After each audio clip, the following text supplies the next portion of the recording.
How can the Baltimore Ravens defeat the Cleveland Browns in their Week 15 divisional showdown? We talk about key players, key storylines, key matchups, and more on a crossover Thursday here next on Locked On Ravens.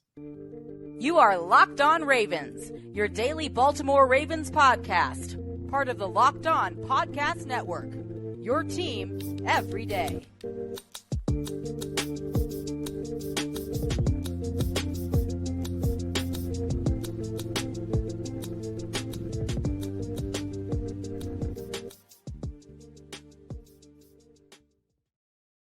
We are back. Welcome into another episode of Locked On Ravens, your daily Baltimore Ravens podcast. I'm your host, Kevin Oestreicher of Ravens Wire. We're here on the Locked On Podcast Network, your team every day. Thank you so much for tuning in, making us your first listen of the day. We're free and available on all platforms, including over on YouTube. So be sure to like this video, subscribe to the channel on YouTube. Be sure to follow us along in audio form. So Apple Podcasts, Google Podcasts, Spotify, everywhere. We have you covered 5 days a week. Ravens content. We are daily. So updates, analysis, news, and more. We have you covered here on Locked On Ravens. Here today, we'll be diving into just what the Ravens and Browns have in store for their Week 15 divisional matchup. And we'll be talking with Jeff Lloyd of Locked On Browns for a crossover Thursday here on today's episode. So we'll be looking at Deshaun Watson and Lamar Jackson's potential availability, Tyler Huntley's potential availability, Anthony Brown. We'll get into the quarterback situation. Long story short for that, though, is Lamar Jackson did not practice again on Wednesday. That marks 2 straight practices without him on the field, but Tyler Huntley went from limited to full, so it's looking like Tyler Huntley, but we will see. Also, Calais Campbell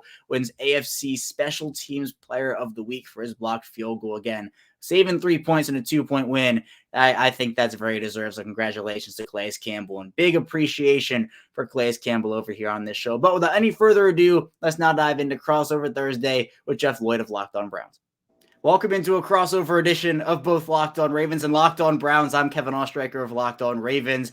Joining me today for today's crossover is Jeff Lloyd of Locked On Browns. Thank you so much for tuning in to Locked On Ravens and Locked On Browns, making us your first listen of the day. We're available on all podcasting platforms, including over on YouTube. And of course, we are part of the Locked On Podcast Network. And today's episode of both Locked On Ravens and Locked On Browns is presented by PrizePicks. PrizePicks is daily fantasy made easy. Pick 2 to 5 players, and if they score more or less in their PrizePicks projection, you can win up to 10 times the money on your entry. First-time users can receive 100% deposit match up to $100 or promo code Locked On. That's PrizePicks.com. Promo code Locked On. And Jeff, here we are, the second of 2 matchups between the Ravens and the Browns. Baltimore is at 9-4, tied at the top of that division, while Cleveland is tied for third with the Pittsburgh Steelers. And 2 teams that I think are still playing for something, but I think for different reasons here. And I still think this is setting up to be what I think would be a pretty good matchup. No question. For Browns fans, it's crazy how we got here. If everybody had said, oh, Jacoby Brissett didn't play well, then when Deshaun came back, I think the biggest surprise right now for anybody, Browns fans or anybody, who's watched this team to this point is where the defense was and how poor the defense was. If you look at overall what Jacoby Brissett did in his time, you would have came away pretty impressed, and you were like, oh wow, so the Browns left Deshaun Watson in a really good situation. Defense has been a mess the entire season, and now here we are, we're 2 games into the Deshaun era. And, Charles Robinson spoke about it. The Browns weren't concerned about week 1 in Houston of the Deshaun Watson return. There wasn't going to be a lot of people there. Houston's terrible. They're already, focused on the draft already, which they're going to have obviously a very, draft choice coming from the Cleveland Browns. They were more concerned about the Bengal game. They were concerned, obviously, it was going to be a more hostile environment, a bigger rival. And, for all intents and purposes, we saw a tremendous uptick in Deshaun Watson and his play in Houston, 275. You saw him start to get more, in rhythm as far as being able to use his running ability, get some key first downs, a couple of RPOs they were able to sneak in there, and all that stuff they're going to be able to use more of in the upcoming weeks, see what works with Coach Stefanski's offense and with Deshaun Watson's overall ability. But 275, the throw that took me, off the charts of, the rust is really coming off. This guy hanging from his ankle, 22-yard, just absolute seed. Donovan Peoples-Jones on a backside dig was able to get the first down. You saw a lot of, growth with Deshaun. Obviously, it'll be different this week, a lot more comfortable for him as he's going to play in what is now his new home, for the Browns. So it's been an interesting, because this season was always going to be a couple of seasons within a season There was going to be the time without Deshaun. There was going to be the time when Deshaun got here. It was going to be how those two seasons correlated together. Was it going to lead to success? Was it not going to lead to success? But the Browns have a big 4-game stretch here. This week on Christmas Eve, Saints come in, close the season out with 2 road games. These are 4 winnable games, for the Cleveland Browns. And it's kind of important because you want to see this thing start to gel. The players in that locker room want to believe and see firsthand that Deshaun Watson can be the difference maker that the Browns are paying him so handsomely to be. Not to mention, the Browns need to close out here strong because you want to sell this thing to prospective free agents in the offseason. Hey, we went 5-1 with Deshaun Watson. Hey, we went 4-2 with Deshaun Watson. We're just scratching the surface here on what this team can be with this guy at the helm. So, as much as he didn't play for 11 games, Deshaun Watson was the biggest story for the Cleveland Browns.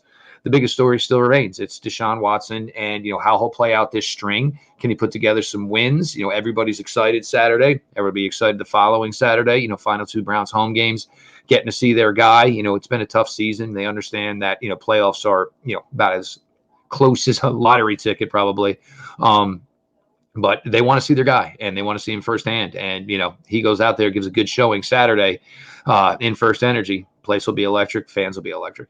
Yeah, I know the Ravens have circled Deshaun Watson's debut in the rivalry here between the Ravens and the Browns. As Marlon Humphrey said that the Ravens are hoping to give Deshaun Watson a not so soft welcome to the rivalry. But Jeff, you talked about the Browns' biggest story being the quarterback. Well, the Ravens' biggest story is also the quarterback situation as Lamar Jackson goes down in week 13 against Denver with the knee injury. He misses week 14. So far, through 2 days of practice leading up to the game, we haven't seen him on the field. Both Tuesday and Wednesday did not practice. So in week 14, it was Tyler Huntley who got the start, but Huntley ends up leaving the game with a concussion. So in comes undrafted third stringer Anthony Brown, an undrafted guy out of Oregon. He only completes 3 of 5 passes for 16 yards, but played mistake-free. It's what you can ask for. I'm going to interrupt you real quick. Anthony Brown, New Jersey boy, went to my high school rival. So wow. As much as, Raven fans were probably like, who in the world is this guy? I said, oh my God, Anthony Brown's playing for the Ravens. So cool story, but go ahead, bud. No, yeah, he is. And he ended up making the practice squad, didn't make the initial roster, but it's because the Ravens have a backup quarterback in Tyler Huntley, who I think is like perfect for what the Ravens need out of that position. There's very few people in this world that you can put in there and say, hey, can you be like Lamar Jackson? But I think they found that guy. Yeah, they did. And so for Huntley, the good news for him is that although he was limited on Tuesday, he was a full participant on Wednesday. So it is shaping up to potentially be Tyler Huntley in week 15 against Cleveland. Huntley did play in Cleveland. He started week 15. Well, he started later in the season, but this could be his second start in Cleveland. But if the Ravens need Anthony Brown in any capacity in week 15, I think they should feel confident in what he was able to show. Now, Huntley compared to Brown, Huntley's the more superior athlete compared to Brown, but Brown can push the ball down the field a little bit more. Huntley's not a wonderful deep ball passer. It's one of the weaknesses in his game that even dating back to last year, we were talking about it. So if Jackson is able to somehow miraculously play, then obviously that's the guy you want to go with. And he obviously presents so much with as a runner and as a passer. But I think for now, Jeff, it's looking like it will be Tyler Huntley barring some crazy change. But what does the Browns injury report look like right now in terms of everybody who could or could not play? As far as players they're missing, it's you're either on IR and you're out of here. Which the Browns' initial depth chart, they had 4 starters at the linebacker position. Granted, Browns play a 4-3, but they felt Jacob Phillips, Anthony Walker felt both needed to be listed there. There's no linebacker left from the original depth chart. All 4 of those guys are now on IR. They're out for the year. Jeremiah Owusu-Koramoah is now the latest added to it. But otherwise, I mean, they are in pretty good health. The offensive line. Granted, you're down to, I stopped counting. I think we're 3rd center, 4th center. I don't even know at this point. And there's times where, he makes a couple of good plays. There's times where he just get absolutely mauled. Jack Conklin, Wyatt Teller, not 100%, but not anybody is, this time of year. So they'll be ready to go. And I'm sure they're not, thrilled about playing a day earlier when this game originally got transitioned. But in the same respect, you do get, a little bit more rest going, into the game, as the season goes on down. So, that type of thing, health-wise, Amari Cooper, the hip, it's not 100%. He was able to play Sunday. It's really not, I'm not trying to knock Amari Cooper, but it's not necessarily that big of a deal because Donovan Peoples-Jones has been fantastic to this point this season. David Njoku back healthy last week contributing. You're starting to see where David Njoku and a Deshaun Watson relationship's going to work with Deshaun's movement skills and the fact that David Njoku can, basically, show you a block down, step away, run with Deshaun. That's looked really good. But with the aches a little bit on the offensive line of these guys, it's hurt the Browns' run game the last couple of weeks. DJ Reader, great player for the Bengals. He had an absolute monster day Sunday. He was in the backfield all day long. So that's one thing you're probably going to want to see is whether or not the Browns can get back on the schneid running the ball. And to correct you on one thing, Mr. Ostriker, he did not start in Cleveland last year, Tyler Huntley. He did come in after Lamar left early. Somebody got rolled up on by JOK. But yeah, no, Huntley, he's a guy I loved when he was coming through the draft process. And, it's always so unique with a guy like Lamar Jackson. And, it's like, okay, well, what do we do if, God forbid, we don't have him? So it's interesting from that standpoint. The Ravens don't really miss much of a beat. They have a guy who's kind of similar and can do a lot of the things Lamar has. And plus, he's been there. He's tenured there. He knows the system, knows what's going on. So all of that. One quick one I do have for you, though, is, it seems like, reinforcements have been coming back on the defensive side of the ball for the Ravens. Marcus Williams, obviously a guy they were waiting for, and then all the pass rushers, defensive line. So should be interesting as far as that goes. Marcus Williams, he's in, I assume, for this week. Yeah, he played last week, and he had an interception. He already made that sounds like Marcus Williams. So he's been incredible for them. 5 years, $70 million seems like a steal at this point because he's been so good. He's kind of that back end player that they've really needed for the last couple of seasons, ever since really Earl Thomas left after that 2019 season. And I always say we all know how good he was on the field for them. Off the field, obviously, it's a much different story. But regardless, he is that guy who can play him in single high. He can roam around, and he is a player that teams have to understand where he is at all times. So Marcus Williams should be good to go in this one. Played over 90% of snaps. I think it was around 95, or maybe he missed all but 2. I can't remember the exact number, but yeah, he'll be good for this one. And you're right, Jeff. Yeah, it was JOK rolling up on Lamar. I try to block out the end of that season. It's all kind of a mishmash based off of how much they went through. But if Huntley does get the start, second appearance in Cleveland, but you're right, first start for him in that regard. But coming up, we're going to be diving into some of the key matchups for both the Ravens and the Browns. So be sure to stay tuned. We still have a ton to talk about on this episode of both Locked On Ravens and Locked On Browns. At Locked On, we believed home should be where you and your family feel safest, especially over the holidays. This season, give yourself and your family the gift of peace and protection with the #1 rated home security system, SimpliSafe. And right now, SimpliSafe is offering Locked On listeners 40% off a new security system. But don't put this off. And here's why I love it. Look, it's this time of the year especially, and we all probably got more acclimated to this during COVID. Shopping, not really so much. You order, you have it shipped to your house. But the problem is you want to make sure you're getting the products that you are paying for. So for me, as my Locked On Browns listeners know, my dogs are normally the tip-off for when a package has arrived. You don't have dogs. You have SimpliSafe.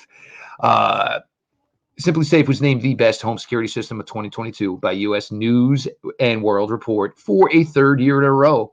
In an emergency, 24/7 professional monitoring agents use Fast Protect technology exclusively from SimpliSafe to capture critical evidence and verify the threat is real, so you can get higher priority police response. 24/7 professional monitoring service costs under $1 a day, less than half the price of a traditional home security system. With the top-rated SimpliSafe app, stay in complete control of your system.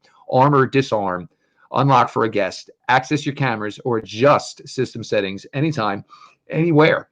Don't miss your chance to save big on my favorite security system. Get 40% off any new system at simplisafe.com/LockedOnNFL today. That's simplisafe.com/LockedOnNFL. There's no safe like SimpliSafe. We're back here, our second segment, Locked On Ravens, Locked On Browns. Kevin Ostriker and Jeff Lloyd taking you through this Week 15 battle between the Ravens and the Browns. And Jeff, I feel like on both sides of the ball, you can pick out a bunch of key matchups that you can look forward to. And I'm looking forward to a couple. I do want to throw it to you first. Do you have any one particular player matchup or positional battle that you're looking forward to watching on Saturday? For me, we'll get to it. But here's also what's kind of interesting. And I saw, the Ravens players speaking today is, the Browns are probably more familiar with Huntley than these Ravens guys are of whatever this version of Deshaun Watson is right now. Obviously, Ravens players, if they've been there or whatever, they're familiar with Deshaun Watson. Browns can say, hey, we saw Tyler Huntley a year ago. We know nobody's seen Deshaun Watson in 2 years. So that's kind of interesting. And even I believe it was Marlon Humphrey who said there's not much tape. We ain't got much to go off. We're basically going to have to react. So certainly interesting. But for me, look, the Browns know Huntley. The Ravens are, it always seems we're talking about the Ravens wide receivers, Kevin. We do this with every episode we do. And, however many years has gone by, they've just, whether it's injury, they've just never found the right recipe, which works with Lamar in the passing offense. Mark Andrews, just an absolute beast, even though he's been quiet, obviously, the last couple of weeks. But with the Ravens running game picking up again, and J.K. Dobbins, and who had a nice, solid week last week. This has kind of been the Achilles heel. The Browns have been better against the run the last couple of weeks. But there's always that pause and hesitation in me of, you've gotten gashed by many teams. And many teams, we've gotten into the game and said, this team doesn't run the ball very well. And then the next thing you know, this team hangs 200 yards on the ground against the Cleveland Browns. And especially when you're talking about the fact that your linebacker position, everybody's gone now. Everybody is gone now. It's a linebacking room of Deion Jones. It is a linebacking room of Tony Fields, Jordan Kunazik. I'm very not familiar with them either, guys. So for you Ravens fans, don't worry about it. This team even signed Reggie Rangland off a practice squad last week. So, I mean, it's bottom of the barrel at the linebacker position. It hurts, but the Browns love to get to, nickel and dime as much as possible. Ronnie Harrison is a player they can use down in the box against, run defense. And, we had talked before we recorded here, I basically painted this picture over the summer about the Browns and their issues in being able to stop the run. Their defensive tackle play has gotten a little bit better over the last couple of weeks. Rookie Perion Winfrey seems to be getting the rookiness out of him. And as far as, being a guy who now, it was more focused on, I'm not a professional athlete with money. I'm a professional athlete who needs to get better each and every week for the job that I'm being paid for. So we're seeing some rewards from Perion Winfrey. It's been pretty nice. Taven Bryan, it's weird to say. But yeah, I'm almost to the point where I would maybe consider bringing back Taven Bryan next year. But the problem is the Browns just did an instance like this with Jadeveon Clowney. For what you paid Jadeveon Clowney for last year at $8.5 million, you got a really nice return. $14 million and 2 sacks, that is not a good return at all. So a player like Taven Bryan, who's been pretty good, but it's been more of a, all hats on the ball mentality for the Browns and stopping the run. Myles Garrett has probably been his best against the run that I have seen him to this point in his career. I don't think anybody even cared if Myles Garrett was effective against the run as well as he is against the pass rush, but he, and that's what leaders do. He's putting more effort into it and making sure that, he is part of basically, the answer, not the question, so to speak. But, for the Browns, this has been an issue in a team. We're looking at mid-30s, not really much of a weather factor for Saturday afternoon. But, for a team that's coming in like the Ravens have and, running the ball now without Lamar Jackson, which is key for them because you don't want to put too much on Huntley's plate. So for me, it's going to see the continuance that the Browns can, continue to, be effective in stopping the run. Yeah, and Taven Bryan, he's known, I guess, for being a pretty solid player in Cleveland this year. What he's known for in Jacksonville is being the player that the Jaguars took over Lamar Jackson and ended up having him slip to the Ravens at 32, which many, myself included, are grateful that happened. But I'm going to take the other side. I'm going to take the other side of that, Jeff, and talk about the Browns' offensive run game against the Ravens' defense and what they can do to stop the run. The Ravens' run defense has been incredible this season. You talk about a team that really dominates on the ground, both offensively and defensively. It's been a ground show for them in 2022. I mean, they have right now, they are the second best rush offense, and they are the third best rush defense in the league. Now, Cleveland comes in with a top 10 running attack. They are the 9th best rushing offense in the NFL in terms of yards per attempt this year, averaging 4.7. But you did mention how nobody's 100% healthy at this point. The offensive line in particular, you got to bang your head with those defensive linemen every single play. And the Ravens have some guys up front in Calais Campbell, Justin Madubuike, Broderick 36 years old. Calais Campbell's an absolute freak. And he had a freak play last week. He blocked the field goal against Pittsburgh, saved 3 points and a 2-point win. So he was one of those defining factors for him. But also, Jeff, it's not just up front. It's also, you get to the second level, the way that Patrick Queen and Roquan Smith have been playing this year, especially since Roquan Smith was acquired by Baltimore, has been incredible. Queen, I know for the first couple years of his career, definitely up and down, but this is a player that was drafted and that he was on that same defense as Jacob Phillips. Phillips was taking a couple rounds later, Queen was a first-round pick, but he was a young player who didn't really have a ton of starting experience at LSU, so he was working through the ups and downs. He was also in that 2020 draft class, which that rookie class didn't have a rookie minicamp. They didn't have a training camp, a preseason because of COVID. So they had to get acclimated a little bit differently than some of these other classes. Now, Queen has been really great this year. Was playing a lot more confident. He also is using his sideline-to-sideline speed, has been a bit better in coverage, but with the addition of Roquan Smith, he's not asked to do that as much anymore. Smith is a two-time All-Pro at 25 for a reason. He is solid against the run. He is solid in pass coverage. He is a guy that can do it all for a defense. And he has been a big reason, I think, why the Ravens rush defense has continued to ascend. And they also have very physical defensive backs too. Marlon Humphrey, very physical. Kyle Hamilton, who they're playing at big nickel, is very physical this year as well. And I think when you're talking about the Ravens secondary, Jeff, I am intrigued. Another matchup for me is to see these Ravens corners in their secondary go up against these Browns pass catching weapons, especially, the big question is how is Deshaun Watson going to look? But you mentioned Amari Cooper, you mentioned how Donovan Peoples-Jones has been playing. David Njoku was a threat, and he is just a mismatch nightmare for an opposing defense, linebackers and safety-wise. How do you feel about that matchup? Certainly, you talk about it. It's an embarrassment of riches, honestly, for the Ravens in the secondary. But for Donovan Peoples-Jones, this is a good test. I mean, you want to go out there. I mean, Donovan Peoples-Jones, conceivably is on track to probably get 1,000-yard season. I don't think anybody saw that coming for him here in his year 3. Amari Cooper, they're resting him, and it's weird because the Browns are usually a big, you have to practice to play. So when last week came and Amari Cooper didn't practice on Friday, we were all like, they kind of gave him the, I guess maybe the veteran pass of it's quite all right. We're still going to get you out there. But you got a player like Hamilton still, every week's a new week. And Marcus Williams, this is an interesting matchup because, what Marcus Williams does well would translate against a quarterback who has missed a ton of time. Marcus Williams got to be sitting back there. Hey, there's going to be some time he doesn't see me because there was the first interception he threw against the Houston Texans. And it was a rookie who kind of deked him into the throw. I'm sure Marcus Williams is absolutely, looking and thinking there's an opportunity here for him this week. But again, for the Browns, you just want that, the maturation of Deshaun Watson into this offense. This might be a week where the Browns are going to have to throw to run. To basically loosen things up and get some heat out of that box, because we all know what the Ravens did last year. If we all remember, there was that Sunday night game where there's 5 interceptions within 6 series. I mean, just the most absolute garbage football you ever seen in your life. But it was basically 2 teams saying, you neither one of you are throwing the ball well right now, so we're going to take away the one thing we know you both can do. But for the Browns, and this is big because this is probably going to be, without a question, the biggest test for Deshaun Watson, that he's got to play out this string. And God knows if his first start in Cleveland does not go very well, it's going to be a miserable week as far as putting out Cleveland Browns content, Kevin.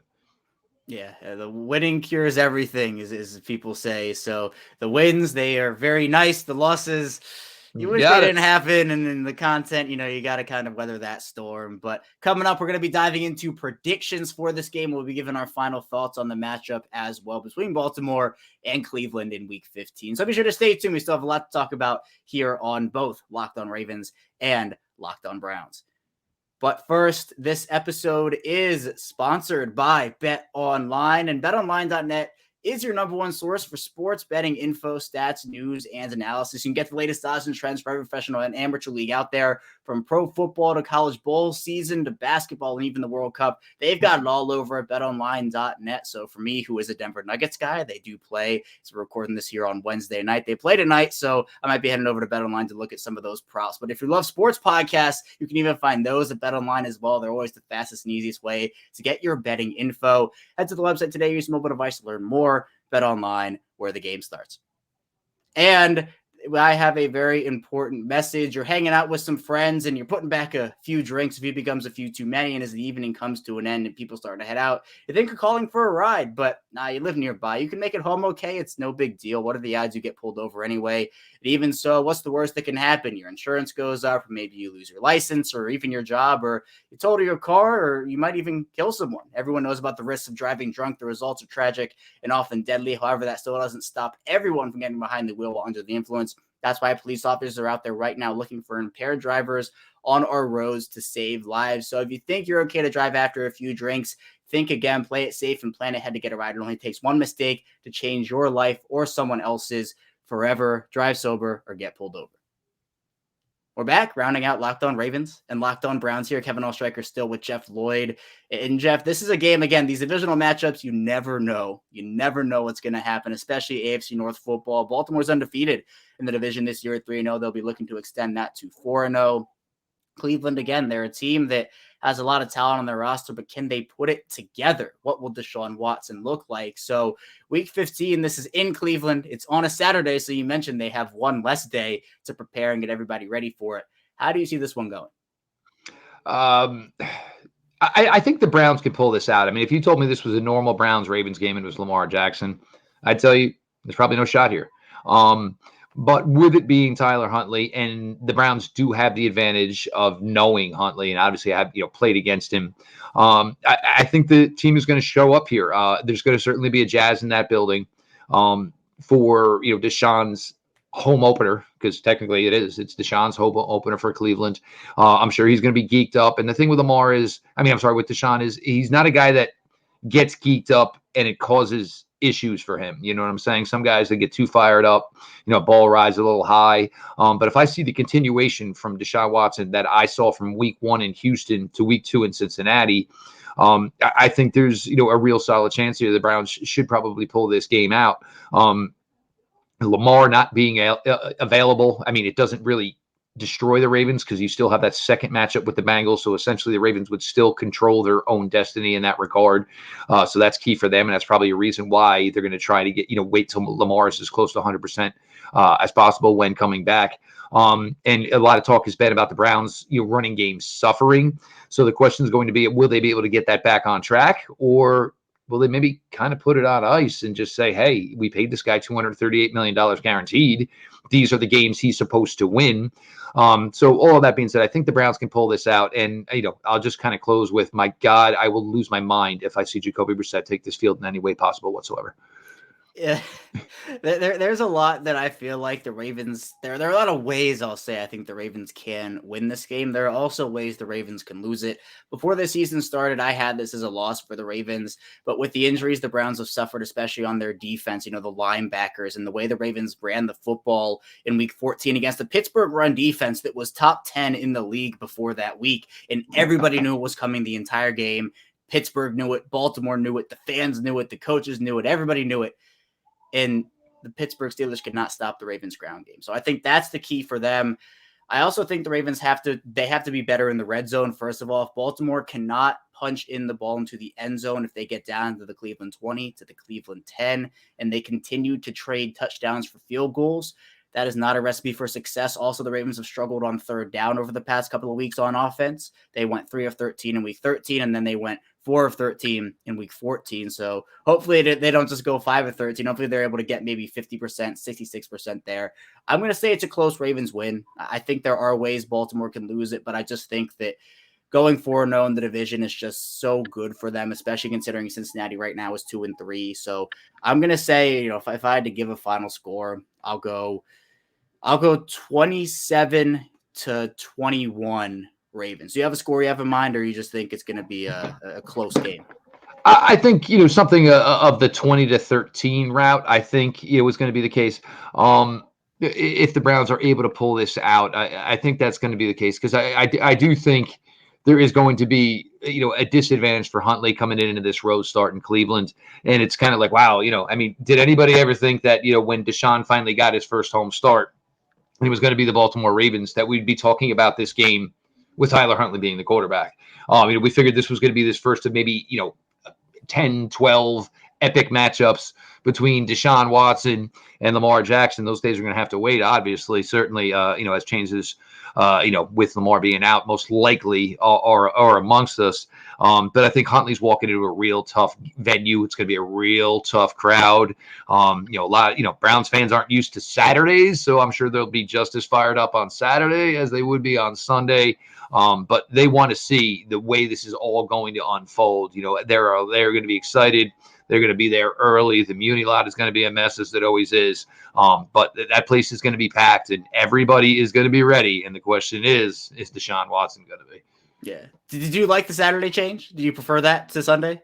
I think the league made this anticipating maybe that the Browns were going to knock off the Bengals. You know what I'm saying? So then this game would have had more meat to it. Right. By then it was obviously there's no way you can go back and change it back out. But yeah, no, I mean, look, at this point, look, it's the holidays, it's December, it doesn't matter. Hey, for me and you, Kev, we maybe get to do something on a Sunday. We don't really ever get to do that type of stuff. And I'm going to have to be quiet, make sure my family doesn't realize the game's on Saturday so I can come up with something on Sunday. But no, it should be fun. And, hey, AFC North is a great, great division. If there was any, division that deserved a game flex where we can get a lot more eyes onto it, it's certainly the AFC North. Oh, yeah. And these games are so gritted out, grinded out. We've had so many of those games this season already. I'm excited for another one here. Baltimore got the best of Cleveland. They almost blew the game. Baltimore did on that Justice Hill fumble deep in Cleveland territory. But now Cleveland has a chance to maybe get revenge in that Deshaun Watson first home start. So we'll see what ends up happening. I'm excited for it. But, Jeff, it's always a blast talking with you. Thanks so much for hopping on with me and diving into everything that's going to happen, at least we think, in this Ravens and Browns matchup in week 15. And I'm just hoping, again, I'm hoping this is a good contest, comes down to the wire, and that our Saturdays will be filled with very good football here. Absolutely. Now, folks, keep in mind, look, don't go too hard Friday night. But it should be fun, and it's going to be interesting also just from the standpoint of how is the league going to cover this television wise? Because basically they made sure the Browns didn't really have a national appearance where Deshaun Watson was going to be a part of it. This will kind of be the first one there with all the eyes on, so they can kind of, get, as far as, to this point in the future here. But it should be a good one. I mean, I'm looking forward to it. I know a lot of people were upset Sunday the Browns, lost to the Bengals, but I mean, I took away of it. I was just like, well, all right, I'm pretty sure we got our dude. Because, Deshaun Watson, I mean, whatever you think about the guy off the field, on the field, the guy, to me, it's still there. He is still a top 5, 7, 10, wherever you want to put him. He is one of the still the top guys to do it. Does he maybe need a little more groceries to work with in 2023? Certainly possible, but that's a big thing we'll find out over the coming next 4 weeks here for the Browns. A big thanks to Jeff for hopping on talking Ravens and Browns with me. I think this will be, again, one of those close, hard-fought divisional matchups, even despite Cleveland's running defense not being the best, but Baltimore being both a top 3 unit in offense and defense in terms of running the football. That, to me, is why I ended up flipping this game from a loss before the season to a win right now. But that's all I have for you here today on Locked On Ravens. Thank you so much for tuning in again. Be sure to like this video, subscribe to the channel on YouTube. It helps out a ton. I really appreciate all the support. Also, be sure to follow along with us in audio form as well. You can listen either in audio form or watch in video form. When we get back here tomorrow, we'll be diving into our full game preview of the Ravens Week 15 matchup with those Cleveland Browns. So be sure to stay tuned for that, and I'll see you right back here tomorrow.